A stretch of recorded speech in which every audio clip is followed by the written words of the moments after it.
What's up guys, iDevice Help here, and in today's video we're going to be comparing the Galaxy Note 7's performance versus the iPhone 6s Plus. Now before we begin, there's a few things I want to talk about. I don't want to bore you guys with all the numbers. I do want to do the real life test. That's what really tells the story for me. But there are some key hardware differences that I do want to talk about. For example, the Galaxy Note 7 comes in 64 gigabytes with the additional option to expand the memory by the micro SD card right there at the top of the device. You can go ahead and add additional storage to up to 256 gigabytes of storage. So that's great news for Galaxy users. On the iPhone, however, we have built-in storage, not expandable, from 16 gigabyte entry-level model, then we jump up to 64 gigabytes and then 128 gigabytes storage. Again, no expansion possible on the iPhone. Cameras on these devices are very similar. Rear facing camera in terms of megapixel, that is, I will have the 12 megapixel rear facing camera. The FaceTime and front facing camera are 5 megapixels on each device. I do have a camera comparison video if you guys want to check it out. I'll link you guys down below for that. You can go ahead and check that one out. In terms of displays, the Galaxy offers a 5.7-inch display that is currently due to the curves around the edges here for the display, and it does offer a great resolution coming in at 1440 by 2560, which gives you 518 pixels per inch. On the iPhone, we do have the 3D touch sensitive display, which is totally a plus here for the iPhone. We do have the 1080 by 1920 resolution on that 5.5 display, coming in with 401 pixels per inch on the iPhone. Now the iPhone is running the latest version of iOS 10, iOS 10 Beta 7. It is a very solid beta release, so I'm going to go with that here on the iPhone. And on the Galaxy, I believe we're running Android Marshmallows. Let's go ahead and take a look here at the software to make sure that it is so.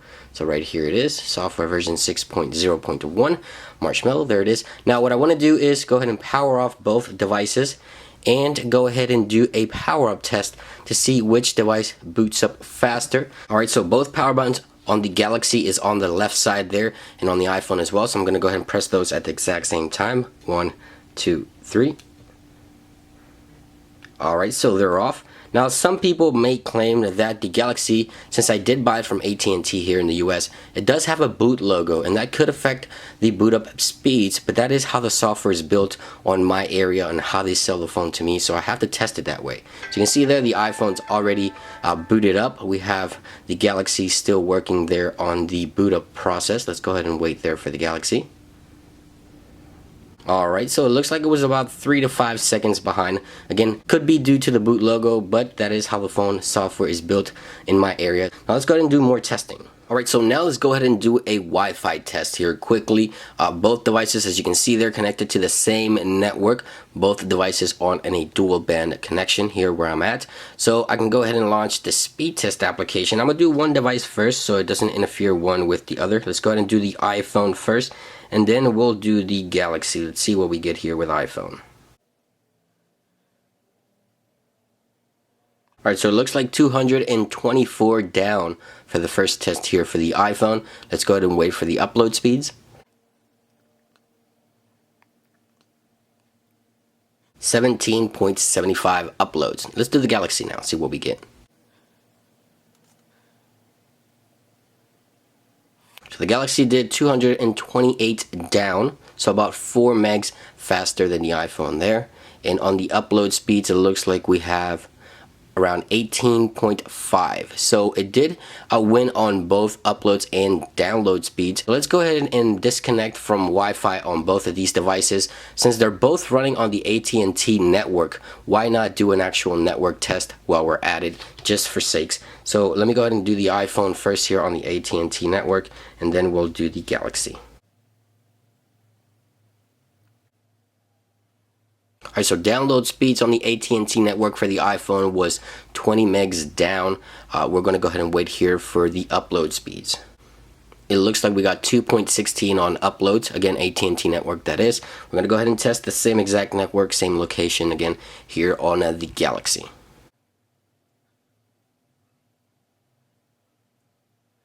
So when it comes to the AT&T network on the Galaxy, we have 18.11 on download speed, which the iPhone wins this time around on the actual network speeds by 2 megs approximately on the download speeds, and upload speeds, it looks like the Galaxy just crushed it. 11, close to 12 upload speeds on the Galaxy when we have only 2 uploads on the iPhone. Alright, so those are the results when it comes to the network test on both of these devices. That is AT&T network. Of course, your results may vary depending on location and network as well. Now let's do some other tests. Now what I want to do is launch the Geekbench application. This is going to give us some information of the chip and the performance inside of these devices, the memory, the RAM, the processor, all that stuff. There you guys go. If you want more information on this, I'll post some links in the video description down below, but I like to do the real test, so let's go ahead and start at 1, 2, 3. There we go. They're both off. Let's wait for both of these to be finished with the test and see which one performs the best.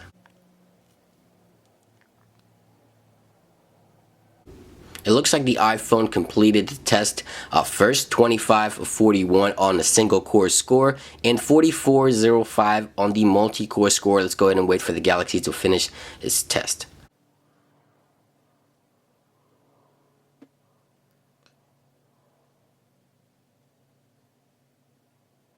Alright, so there's the Galaxy performance. The iPhone pretty much crushed it on the single core score, but when it comes to the multi-core score, the Galaxy was ahead by a good 3 to 4 points there. So what else is different and new about these devices that may compel you to buy these instead of other smartphones out there? Well, on the Galaxy, we already know that the curved display is for a reason. You can swipe from the edge just like that to get to some of your shortcuts. The display and the quality is amazing, and the phone itself all around is beautiful design. On the iPhone, there's a ton of new features. With the new iOS 10, you have, of course, the touch sensitive display, which gives you all these new 3D touch shortcuts with the actual widgets and widgets panel that you do also have on the Galaxy. But distinguishing factors, 3D touch display on an iPhone with its pressure sensitive display, new technology, and on the Galaxy, of course, that beautiful edge display. But all in all, both devices, you can't go wrong with either one. The better comparison for this is going to be later on down the road once Apple releases their 2016 iPhone, the iPhone 7.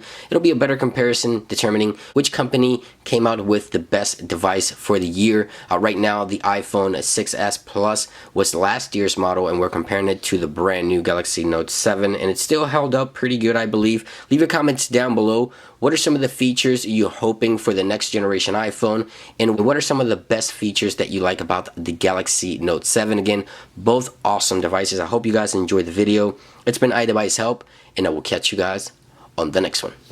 Peace.